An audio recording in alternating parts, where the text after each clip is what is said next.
솔로몬이 이제 노년이 돼서 정신이 좀 제대로 돌아와서 해 아래서 이루어지는 모든 일들을 깊이 살펴보더니 이렇게 이제 결론을 내렸습니다.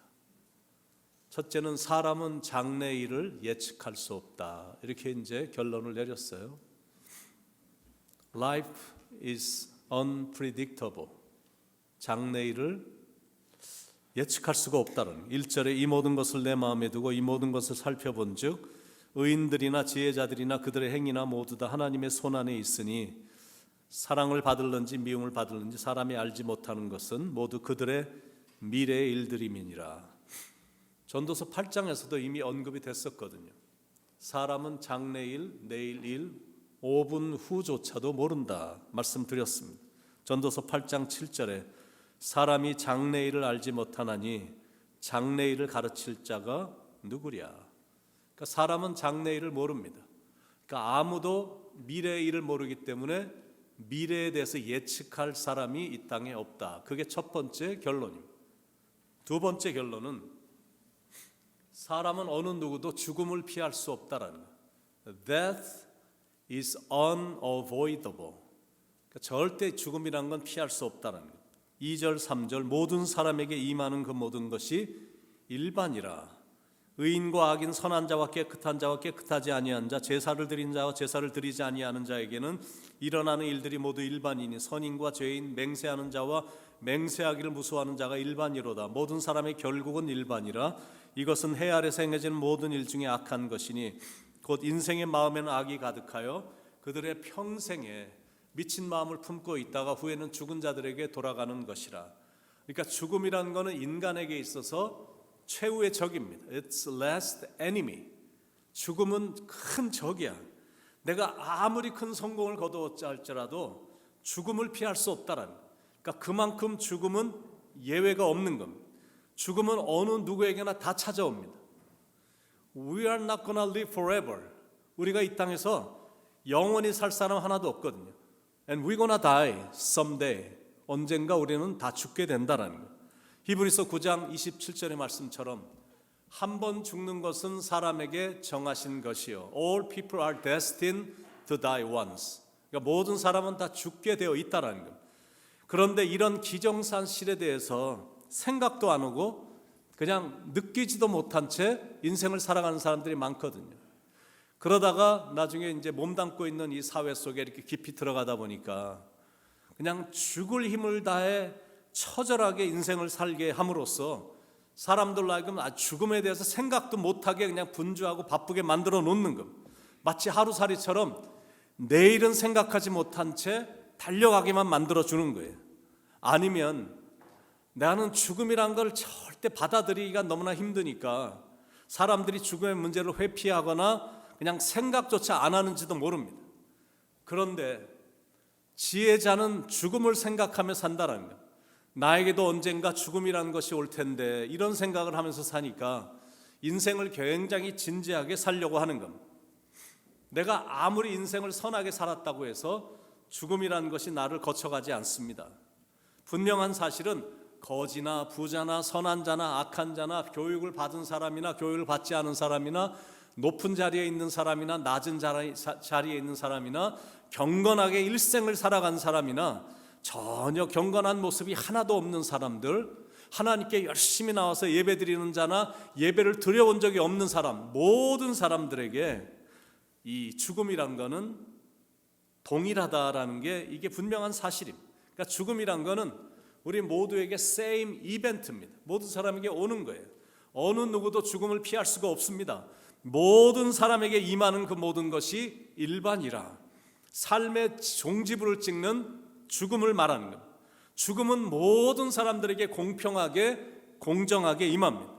그런데 죽음 이후의 삶에 대해서는 절대 공정하거나 공평하지 않다라는 것. 다릅니다. 왜냐하면 죽음 후에는 심판이 있기 때문에 그렇습니다. 다시 히브리서 9장 27절에 한 번 죽는 것은 사람에게 정하신 것이요 그 후에는 심판이 있으리니 All people are destined to face judgment. 하나님 앞에서 심판을 받게 되는 날이 오기 때문에 심판에 의해서 천국에 있느냐 지옥으로 떨어지느냐 여기서 갈리기 때문에 죽음 이후의 삶은 공평하지 않다라는 거예요. 죽음은 모든 사람들에게 공정하지 않습니다. 시카고 선교 본부에 걸려있는 한 액자에 이런 글이 써 있다고 그러죠. 이런 이유 때문에 사람은 다 죽고 죽음 후에는 심판이 있기 때문에 그분은 오늘 오실지도 모릅니다 라는 글귀가 있다는 거예요. 따라서 우리가 이 땅에서 해결해야 될 첫 번째 문제는 죽음입니다. 죽음 후에는 심판이 있기 때문에 그렇습니다. 그래서 제일 먼저 우리가 준비해야 될 것은 구원에 이르는 믿음을 우리가 준비하며 사는 겁니다. 4절부터 8절까지는 이 두 가지 삶과 이 죽음에 대해 전제에 대해서 인생이란 거는 죽음이란 거는 절대 내일의 삶은 절대 우리가 예측할 수 없고 죽음은 절대 피해갈 수 없다라는 삶과 죽음에 대한 대전제에 대해서 솔로몬이 조금 더 자세히 설명하면서 우리가 가져야 될 자세에 대해서 몇 가지 교훈을 줍니다. 삶과 죽음에 대한 우리의 자세 첫 번째는 살아있음에 감사하라라는 거예요. 4절에 모든 산자들 중에 들어있는 자에게는 누구나 소망이 있음은 산 개가 죽은 사자보다 낫기 때문이니라. 죽은 사자보다 살아있는 이 평범한 개가 더 낫다라는 거예요. 사자는 밀림의 왕으로 알려져 있습니다. 한번 사자가 나타나면 그 포효하는 이 힘이라든지 사자의 모습이 굉장히 멋있게 보이지만 그러나 밀림의 왕이라 할지라도 죽었다면 죽은 사자보다 살아있는 개가 더 낫다라는 거예요. 다른 말로 말하면 죽은 왕보다는 살아있는 무숙자가 더 낫다라는 거예요. 죽으면 한번 호흡이 멈춰지면 내가 아무리 그 사람을 사랑했어도 더 이상 옆에 있기도 싫은 겁니다. 왜냐하면 가서 만져보면 몸이 너무나 싸늘해지고 차기 때문에 섬뜩할 정도로 느껴집니다. 5절에 산자들은 죽을 줄을 알되 죽은 자들은 아무것도 모르며 죽은 사람은 의식이 전혀 없거든요. 5절 후반부에 그들이 다시는 상을 받지 못하는 것은 그들의 이름이 잊어버린 바 됨이니라. 이 땅에서 아무리 훌륭하게 살아서 상을 수도 없이 많이 받았다 할지라도 한 번 죽으면 느낌도 없어, 감정도 없어. 이미 호흡이 멈춰졌기 때문에 그렇습니다. 6절에 그들의 사랑과 미움과 시기도 없어진 지 오래니 해 아래서 행하는 모든 일 중에서 그들에게 돌아갈 몫은 영원히 없느니라. 그러니까 지금 현재의 삶이 힘들고 힘겹고 어렵고 생각지 않게 구차한 삶이 좀 지속이 된다 할지라도 그래도 살아있다면 앞으로 좋아질 기회는 주어질 수 있잖아. 그런데 죽은 사람에게는 기회도 누릴 수 있는 가능성도 전혀 없다라는 거예요. 그래서 내가 지금 현재의 고통이 좀 있다 할지라도 살아있는 게 좋은 거다라는 거예요. 큰 범죄를 저질러서 판사 앞에서 판결을 받게 될 때 너는 사형 선고 이렇게 내리면 아무리 성격이 고약하고 악하고 잔인한 짓을 저질렀다 할지라도 사형 선고를 내리면 무너지거든. 앉은 자리에서 넘어지고 막 울고 그럽니다. 그런데 죄를 크게 범했는데 판사가 무기징역 그러면 굉장히 좋아합니다. 살아있다는 것이 산다는 것이 그렇게 좋은 겁니다. 한 정치인이 자살을 했어요. 그 사람의 업적이 화면에 쭉 뜹니다. 그런데 it's so meaningless, it's pointless. 죽었거든. 그리고 자살을 했어요. 그러니까 내가 이 땅에 살아있는 동안 뭐 이런 일을 했고 저런 일을 했고 막 과장해서 막 보여준다 할지라도 아무런 의미가 없다라는 거예요. 이번 주에도 한국에서 한 사람이 자살을 했습니다. 그 사람이 가장 청렴하고 가장 성실하고 가장 헌신적이고 가장 유능했다라고 평가를 한다 할지라도 그러나 죽으면 그것도 자살로 삶을 마감하면 아무것도 아니다라는 거예요. 엘리자베스 1세 여왕이 임종을 하게 돼서 영국의 최고의 의사들을 다 모이게 했습니다. 그런데 그 의사들이 죽음을 막지 못했어요. 그러자 여왕은 통곡을 하면서 누구든지 내 삶을 조금만이라도 연장시켜준다면 내 재산의 반을 주겠노라. 그런데도 아무도 고치지 못합니다. 그 누구도 그 권력자도 그리고 그 어떤 부자도 죽음이란 건 절대 피하지 못합니다. 그래서 이병철 씨도 죽은 거고 정주영 씨도 그 많은 재산을 남겨놓고 죽은 거고 그 큰 권력을 갖고 있었던 박정희 전 대통령도 죽은 겁니다. 그래서 순간순간 범사에 감사하는 거고 살아있음에 감사를 해야 된다는, 그게 바로 솔로몬이 우리에게 주는 첫 번째 교훈입니다. 살아있음에 감사하라. 삶과 죽음에 대한 우리의 자세 두 번째입니다. 먹고 마실 수 있음에 감사하라. 7절에 너는 가서 기쁨으로 내 음식물을 먹고 즐거운 마음으로 내 포도주를 마실지어다. 이는 하나님이 내가 하는 일들을 벌써 기쁘게 받으셨음이니라. 제가 한 2달여 전에 전도서 강의를 시작하고 어떻게 하다 보니까 매 챕터마다, 매 장마다 이게 설교할 때마다 계속 먹는 얘기를 하는 것 같아갖고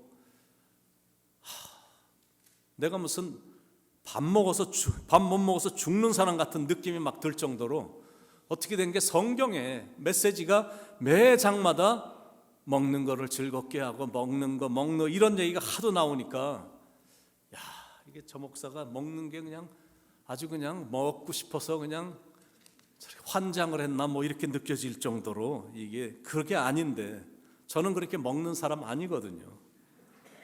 저 하루에 2끼밖에 안 먹습니다. 그 대신 2끼 정도밖에 안 먹지만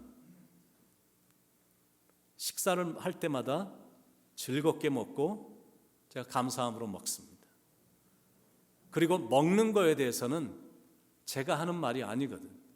솔로몬이 하는 말입니다. 솔로몬이 음식을 맛있게 먹으라고 한 거예요.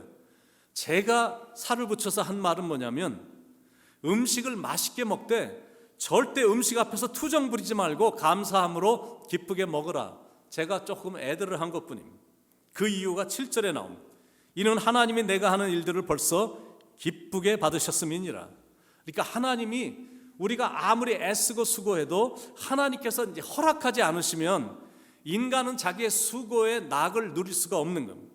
하나님이 우리에게 일용할 양식을 주셨다라는 것은 우리의 수고를 기쁘게 받으시고 그렇게 하셨다라는 거거든요. 그러니까 이게 얼마나 감사한 일이냐는, 먹을 수 있는 건강을 주셨으니까 또 그리고 먹을 때 맛있게 먹을 수 있도록 입맛을 주셨으니 즐거운 마음과 기쁜 마음과 감사의 마음으로 음식을 대하는 거예요.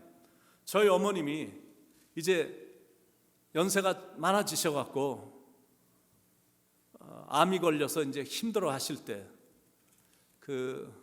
저와 제 아내에게 자주 하시던 말씀이 있습니다. 식욕이 있을 때 많이 먹어라. 먹고 싶어도 땡기지가 않아서 못 먹을 때가 온다. 지금 너 잘 먹는 것 같으니까 잘 먹고 인조이하고 식욕이 있을 때 많이 먹어. 이런 말 많이 하셨거든. 이게 맞는 말이야. 먹을 수 있을 때 잘 먹는 겁니다. 그리고 오늘도 내가 먹을 음식이 있으니 즐거운 마음으로 음식을 먹는 거예요. 7절 다시 한번 너는 가서 기쁨으로 내 음식물을 먹고 즐거운 마음으로 내 포도주를 마실지어다. 이는 하나님이 내가 하는 일들을 벌써 기쁘게 받으셨음이니라. 내 삶이 기쁘지 않으면 아무리 진수성찬을 차려놔도 음식이란 건 맛이 없습니다. 그런데 내가 주님으로 인하여 이렇게 기쁘고 주님 생각해도 기쁘고 내 마음에 이렇게 기쁘고 즐거움이 넘치면 이게 별거 아닌 음식이 차려져도 그게 참 맛있는 거예요. 삶도 기쁨이 충만해지는 거예요. 저희는 이렇게 반찬을 이렇게 많이 놓고 먹는 스타일이 아니거든요. 아버님도 항상 김치에다가 반찬 하나 정도 이렇게 맨날 드셔갖고 뭐 별로 많이 놓고 먹지도 않아요. 우리는 그냥 교회에서 주일날 숲 주면 그걸로 한 이틀 먹고요. 누가 또 새벽에 왔는데 누가 또 주시면 그걸 갖고 좀 먹고 그냥 2개, 많으면 한 3개 정도 놓고 먹어요. 그런데 너무 맛있는 거야. 그리고 너무 기쁜 거야. 내 마음이 항상 기쁘니까 음식이 그렇게 맛있을 수가 없고 식탁이 그렇게 즐거울 수가 없습니다. 그게 이제 솔로몬이 우리에게 삶의 자세는 이렇게 가져라 그런 거거든요. 내가 살아있음에 감사하고 그리고 먹고 마실 수 있음에 감사하고 세 번째 삶과 죽음에 대한 자세는 아름답게 꾸미라라는 거. 8절에 내 의복을 항상 희게 하며 내 머리에 향기름을 그치지 아니하도록 할지니라. 이제 멋 좀 부리라라는 겁니다. 하나님께서 우리를 최고의 걸작품으로 만들어 주셨는데 입고 다니는 이 외적인 이런 스타일이라든지 사람들 앞에 가는 건데 막 입고 다니는 거 그거 좀 조심하라는 거예요. 이왕이면 깨끗하게 입고 머리에 기름도 바르고 몸에 향수도 좀 뿌리고 여자들은 화장도 좀 하라는 거예요. 왜냐하면 자기 모습에 자신이 생기면 인생은 활력이 나게 되어 있거든요. 그리고 삶도 거울을 볼 때마다 오늘 내가 괜찮은데 그러면 삶이 또 기쁨이 또 찾아오거든. 제가 사는 동네는 인도 사람들이 참 많이 삽니다. 길거리에 이렇게 걸어 다니는 사람들을 보면 수염 이렇게 기르고 이렇게 투건 같은 거 쓰고 뭐 이런 사람들이 참 굉장히 많고 이렇게 근처에 있는 길거리 가면 대부분이 인도 마켓이 또 그렇게 많습니다. 인도 식당들, 그리고 제가 볼 때는 한 60% 정도가 인도 사람들이 사는 것 같고요. 그 외의 사람들은 뭐 중동에서 온 사람들 뭐 이렇게 섞여 있는 것 같아요. 그래서 이제 이렇게 살고 있는데 제 집에 바로 길 건너 바로 앞집 옆에 있는 이웃이 그렇게 얘기해 주더라고요. 거기는 맨날 불을 굉장히 환하게 켜놓고 있고 젊은 부부인데 애들이 굉장히 많아. 차도 얼마나 으리으리한 차들이 많은지 집도 얼마나 크고 불을 밝게 하고 그러는지. 그러니까 옆에 있는 이웃이 얘기를 해주더라고요. 저 사람이 아프가니스탄에서 온 탈레반인데 저기서 저렇게 떵떵거리고 산다 이렇게 얘기는 하긴 하더라고요. 그런 사람들이 좀 살고 있어요. 인도 사람들이 살고 있는데 제가 이제 놀란 게 있어. 인도에서 온 사람들이 많다 보니까 여기저기에 그 힌두교 사원들이 꽤 있습니다. 그리고 이 아랍 나라에 가면 애굽이라든지 뭐 이런 이슬람 숭배하는 나라에 가면 하루에 5번씩 15분간 이상한 음악이 나오거든요. 이상한 막 하면서 노래가 나와 15분간. 그러면 전 나라에 있는 사람들이 그 시간 동안은 메카를 바라보며 예배를 드리거든요. 하루에 5번씩 예배를 드립니다. 그러면 그런 나라에 갈 때마다 영적 전쟁이다 이런 게 막 느껴질 정도로 아주 굉장히 좀 귀에 거슬리긴 하는데, 그런데 이 동네에 살다 보니까 하루에 한 번 정도는 그런 음악이 이렇게 흘러나옵니다. 그러니까 뭐 내가 이런 동네에 왔으니 뭐 들어야지 그러고 이제 살긴 사는데 한 가지 놀라운 건 있어요. 이 사람들이 힌두교 사원을 가고 또 이슬람을 숭배하는 사람들은 이제 자기들이 지어놓은 이렇게 모스크를 가는데 예배를 드리러 가는데 얼마나 최고의 옷들을 입고 가는지, 주중에 가는데, 그리고 애들을 데리고 가는데 애들도 얼마나 아름답게 잘 꾸며서 입혀서 데리고 가는지 모르. 근데 그게 보기에 참 좋았어요. 우리도 아름답게 하고 다녀야 된다라는 거. 왜냐하면 우리는 우리만 참신을 믿고 있거든. 우리만 진짜 하나님을 믿고 있는데, 그렇다면 그 하나님이 우리를 걸작품으로 만들어 주셨고 그분을 예배하러 오고 이런 삶을 살아가는데 이왕이면 괜찮게 깨끗하게 하고 다니잖아요. 그리고 우리가 미국에 이민자로 왔잖아요. 여기 살고 있는 사람들한테 그나마 조금이라도 업신여김 당하고 우습게 여김을 당할 필요가 없잖아. 외모 조금만 신경 쓰면 되는데, 그런 이유에서라도 우리가 신경을 쓰자라는 건데, 물론 우리가 단순히 외모로만 끝나면 안 되겠죠. 우리의 목표는 그리스도의 향기를 퍼뜨리고 성숙한 인격을 보여주는 모습이 우리의 최종 목표긴 하지만, 그래서 제가 강조하려고 하는 포인트는 뭐냐면 겉과 속을 아름답게 이제 꾸미자, 이제 그런 겁니다. 네 번째입니다. 삶과 죽음에 대한 우리의 자세. 부부 생활을 즐겁게 하라는 9절에 내 헛된 평생의 모든 날 곧 하나님이 해 아래에서 내게 주신 모든 헛된 날에 내가 사랑하는 아내와 함께 즐겁게 살지어다. 그것이 내가 평생의 해 아래에서 수고하고 얻은 내 몫이니라. 그러니까 가정생활도 그렇고 하여튼 부부생활도 즐겁게 하라는 거예요. 왜냐하면 배우자는 하나님이 허락하신 누리라고 주신 하나님의 선물이고 분복이거든. 그래서 일평생 사랑해 주면서 일평생 즐겁게 살아야 돼요. 솔로몬은 아내가 1000명이었어요. 야곱은 아내가 4명이었습니다. 배우자가 많은 사람들의 특징이 뭐냐면 인생이 험악한 세월을 보낸다라는 거예요.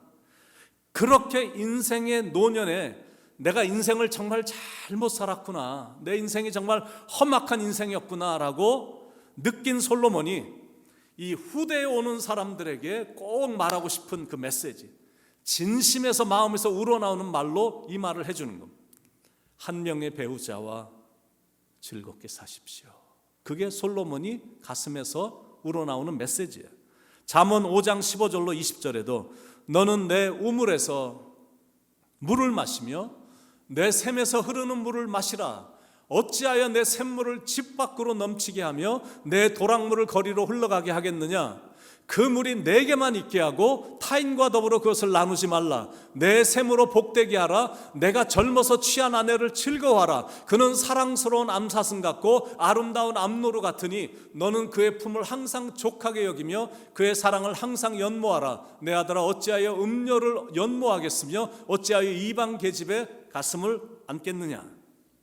여러분, 부부가 행복해야 됩니다. 왜냐하면 남는 건 부부밖에 없어요.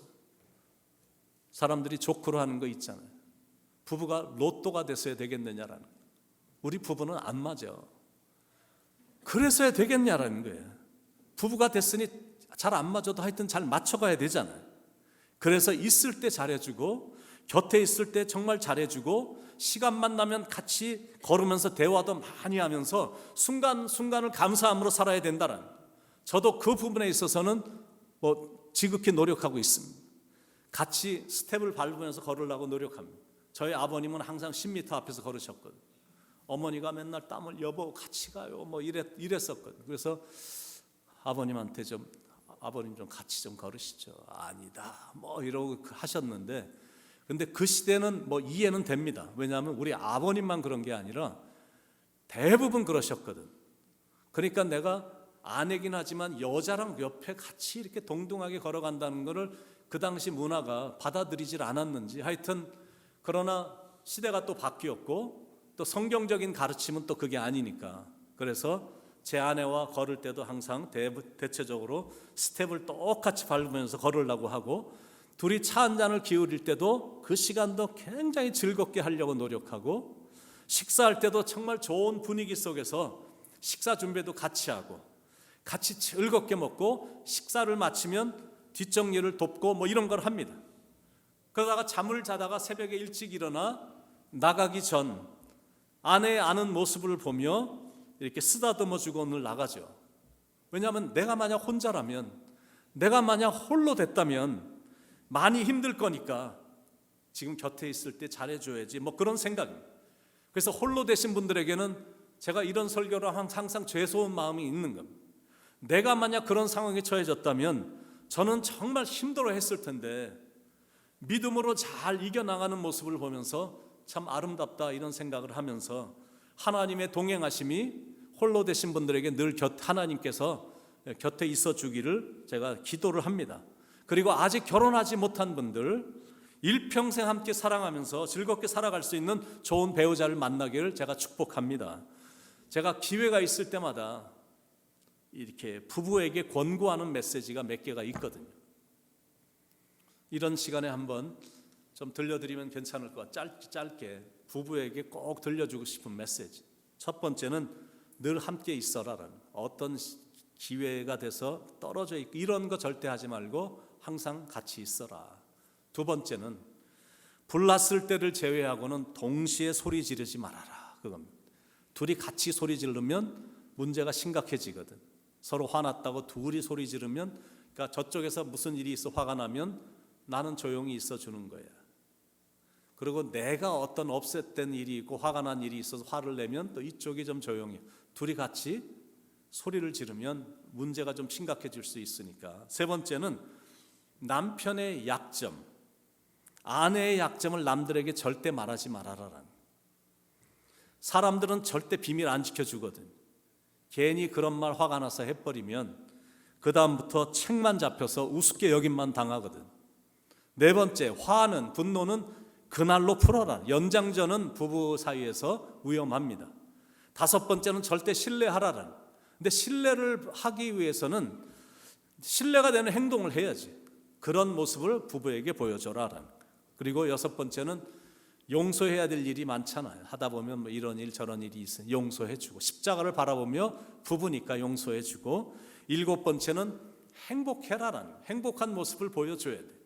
그래야 자녀들도 행복해하고 그들이 나중에 가정을 이루면 행복한 삶을 영위하게 되거든.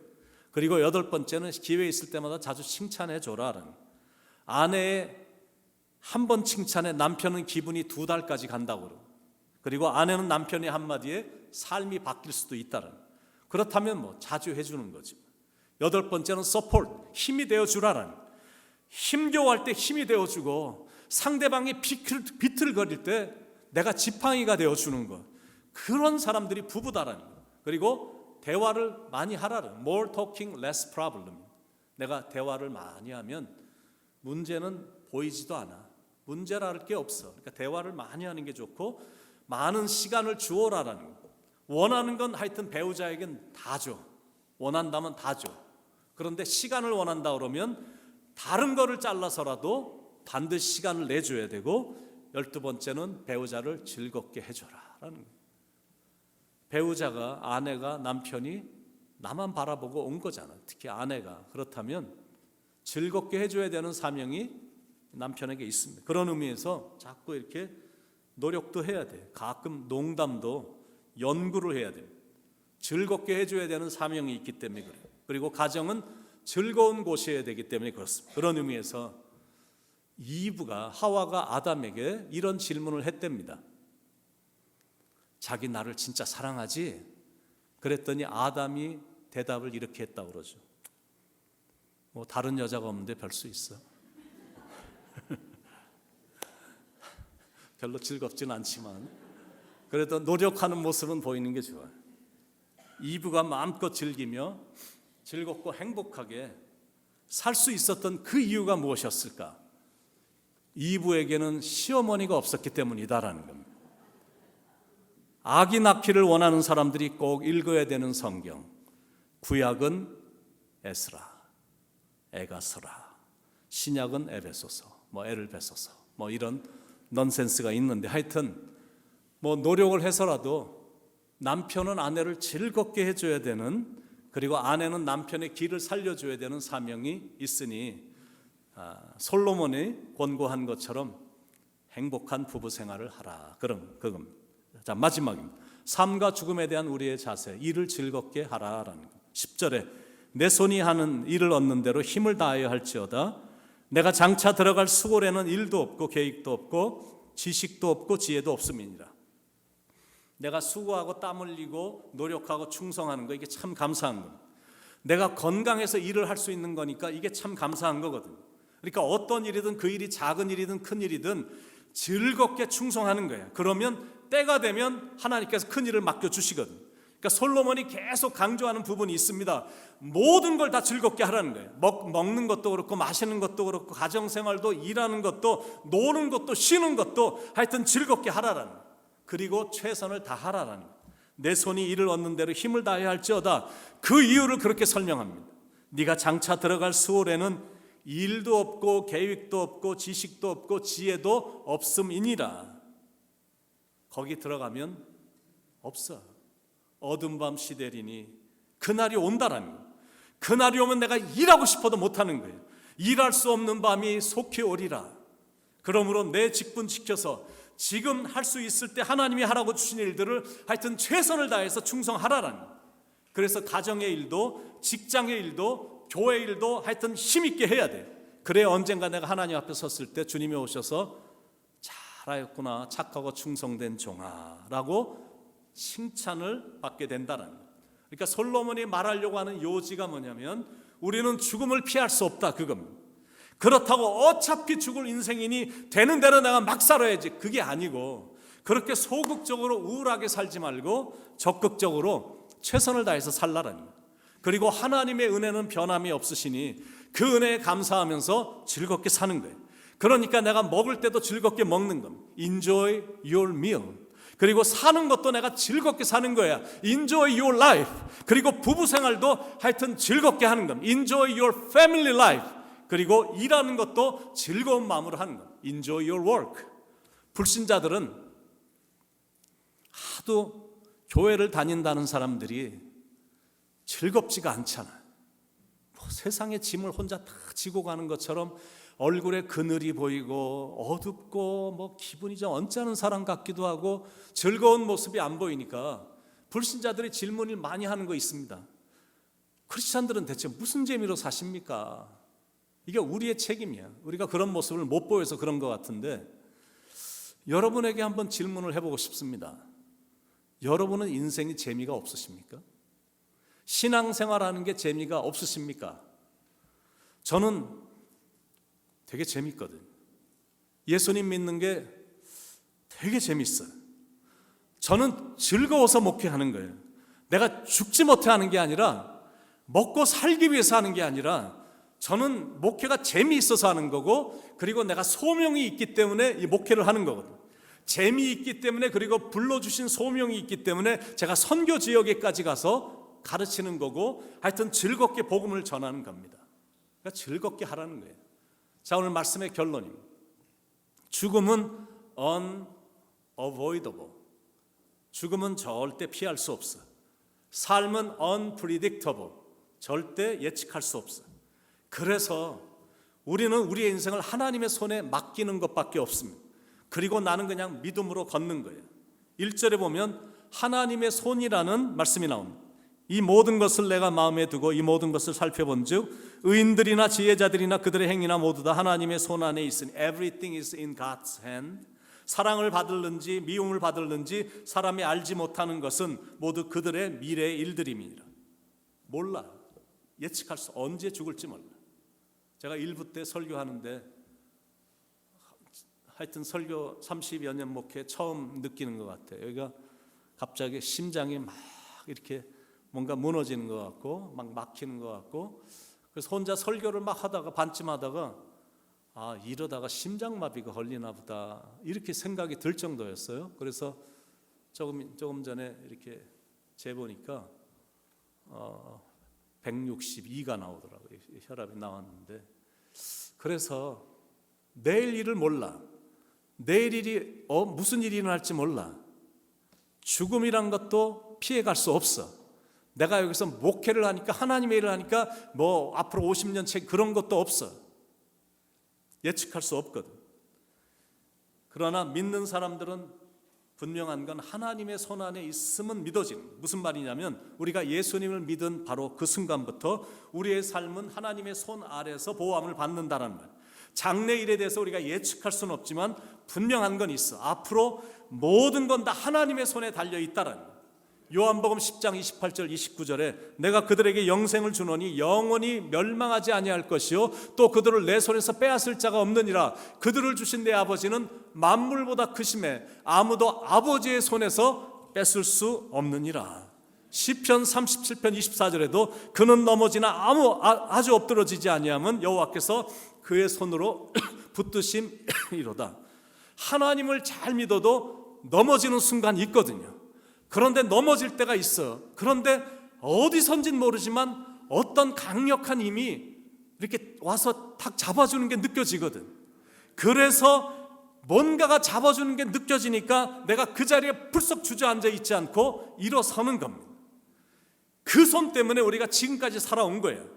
제가 가장 귀하게 여기는 말씀이 성경에서 이사야서 43장 10절이거든. 두려워 말라 내가 너와 함께함이니라. 놀라지 말라 나는 내 하나님이 됨이니라. 내가 너를 굳세게 하리라. 참으로 내가 너를 도와주리라. 참으로 나의 의로운 오른손으로 너를 붙들어 주리라. 왼손으로 붙들어 준다는 말이 없어. 오른손으로 붙들어 주신다라는 거. 근데 오른손은 강함을 뜻하는 거거든. 그러니까 그 강한 오른손으로 붙들어 주신다라는 거. 능치 못한 것 주께 없으니 나의 일생을 주께 맡기면 나의 모든 짐 대신 지시는 주의 영원한 팔 의지에. 우리가 이 찬양 부르잖아요. 그분의 손이 우리를 지켜주신다라는 거예요. 에스더 7장 9절에서도 첫째 달 초하루에 바벨론에서 길을 떠났고 하나님의 선한 손에 도우심을 입어 다섯째 날 초하루에 예루살렘에 이르니라. 하나님의 선한 손에 도움을 힘입어 우리가 여기까지 인도함을 받은 것, 우리가 지금 계속해서 이 길을 걸어가고 있는 것, 우리가 이렇게 호흡하며 살아가고 있는 것, 이게 다 하나님의 선한 손이 도와주셨기 때문이다라는. 그렇다면 우리가 이것을 100% 분명 믿는다면 고린도전서 15장 57절 58절에서 사도 바울이 당부한 것처럼 인생은 그렇게 살아야 되는 거예요. 우리 주 예수 그리스도로 말미암아 우리에게 승리를 주시는 하나님께 감사하노니 그러므로 내 사랑하는 형제들아 견실하며 흔들리지 말며 항상 주의 일에 더욱 힘쓰는 자들이 되라. 이는 너의 수고가 주 안에서 헛되지 않은 줄 알미라. 그러니까 항상 감사하며 내가 흔들리지 말며 늘 기쁘고 즐겁게 사는 거예요. 앞으로도 주의 손이 함께 할 것이니까 어둡게 그늘에 가려서 그냥 어둡게 기가 주고 살지 말고 밝고 명랑하고 즐겁고 기쁘고 행복하게 사시길 예수님의 이름으로 간절히 축원을 드립니다. 기도하겠습니다.